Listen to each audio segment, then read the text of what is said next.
खबर नाहन से है, जहां संयुक्त ट्रेड यूनियन के आह्वान पर नाहन में मजदूर संगठनों ने केंद्र सरकार के खिलाफ जोरदार प्रदर्शन किया। 4 लेबर कोड लागू करने के विरोध में सीटू के बैनर तले विभिन्न यूनियन और संगठनों के कार्यकर्ता सड़कों पर उतरे और जमकर नारेबाजी की। प्रदर्शनकारियों ने आरोप लगाया कि नए श्रम कानून मजदूरों के अधिकारों को कमजोर करने का प्रयास है। जिला मुख्यालय नाहन के अलावा शिलाई और राजगढ़ में भी मजदूर संगठन विरोध में सड़कों पर दिखाई दिए। सीटू के जिला महासचिव आशीष कुमार ने बताया कि नए लेबर कोड के तहत मजदूरों को पहले की तरह यूनियन बनाने और अपनी आवाज उठाने का अधिकार नहीं मिलेगा। उनका कहना था कि ये कानून मजदूरों को बंधुआ मजदूरी जैसी परिस्थितियों की ओर धकेल सकते हैं। उन्होंने चेतावनी दी कि आगामी दिनों में 108 और 102 एम्बुलेंस कर्मचारियों की 5 दिन की हड़ताल भी शुरू होगी और केंद्रीय ट्रेड यूनियन के फैसले के बाद आगामी रणनीति तय की जाएगी।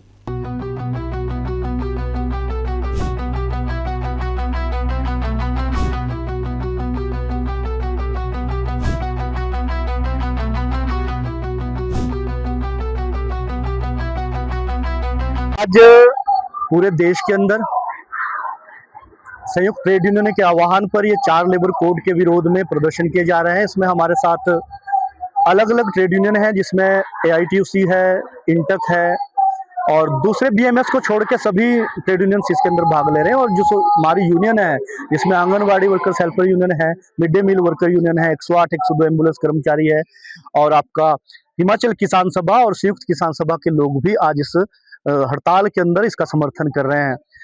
4 लेबर कोड को अगर आप समझें तो 4 लेबर कोड हमारा जो मानना है, सेटू का मानना है और संयुक्त ट्रेड यूनियन का यह मानना है कि मजदूरों को बंधुआ मजदूरी की तरफ ले जाने वाले कानून है।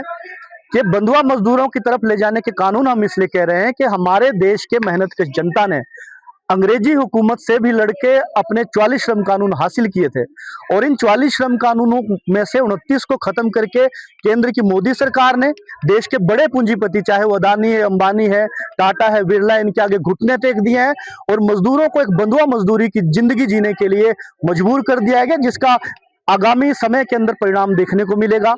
पहले जो श्रम कानून थे, उन श्रम कानूनों के तहत मजदूरों को अधिकार थे कि वो अपनी मांग को यूनियन बना के आपका ज्ञापन के माध्यम से सरकार के समक्ष उठा सकते थे।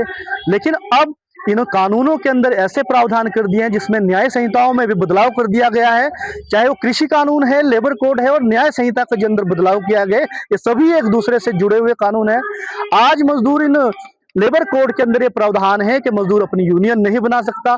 51% की इसमें शर्त कर दी है और अगर संयुक्त रूप से कोई भी मजदूर अपनी मांग को उठाने के लिए संयुक्त रूप से कहीं इकट्ठा होता है, ज्ञापन देता है, तो उसके ऊपर देशद्रोह का मुकदमा सरकारें डाल रही है। और इसके एग्जाम्पल आपने गुड़गांव के अंदर, सैमसंग के अंदर भी आपने मजदूरों की हड़तालों के अंदर देखा है। दूसरा हमारा मानना है कि इन श्रम कानूनों के अंदर बड़े बड़े पूंजीपतियों को मुनाफा कमाने के लिए, जैसे आपका ग्रेच्युटी के अंदर, आपका EPF के अंदर उसकी मात्रा कम कर दी है।